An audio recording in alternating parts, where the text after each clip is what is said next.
د علي قدر امیر المؤمنین حفظه الله د ځانګړي حکم او مهربانۍ له مخې د کونړ سرکاڼو ولسوالۍ ګنجګل درې د 10 کیلومتره سړک د پراختیا چارې د کونړ ولایتي مسؤلینو او سرحدونو قومونو وزارت د راغلي پلاوي له لوري پیل شوې. هغه سیمې چې په تیر وخت 20 کلن اشغال کې هغوی ته هېڅ کار نه و شوی او هغه اکثر د مجاهدینو د قربانیو سیمې وي چې هغې ته شیخ صاحب دغه شفقت او مهرباني کړل او دغه پروژې ته منظور کړي دي. لله الحمد چې موږ او تاسو اوس وینو په سترګو باندې چې عملا په هغې باندې کار شروع شو. د یاد سړک د چارو پیل په مراسمو کې د سرحدونو او قومونو وزارت مسؤلینو وویل د افغانستان ولس او په ځانګړې توګه فرضي کرښې ته څېرمه میشتو ولسونو ډېرې ستړیاوې ګاللي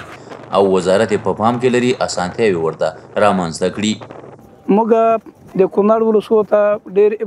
پوره ډاډ او اطمینان ورکوم لکه څرنګه دغه څه پروژې چې نن اولنۍ پروژه شروع کېدونکې ده، نورې پروژې به متصل شروع کېږي او هغه سیمې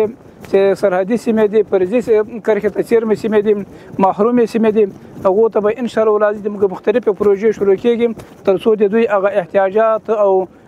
اړتیاوې پوره سي. دغه سړک خو د دې ولسونو لپاره ډېره سخته اړتیا وه او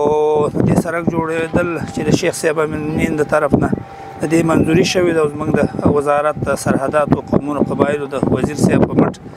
او دلته د ولایت په همکارۍ باندې نو دا خو دې ولسونو ته ډېره زیاته پیاده لري او دا ستونزې دونه ډېرې وې دې ولسونو دا ګاډي په دې سړک باندې نه شو تللی، لاسي سړک خلکو جوړ کړی نو د دې جوړول د دې ولسونو لپاره یو لویه لاسته راوړنه ده.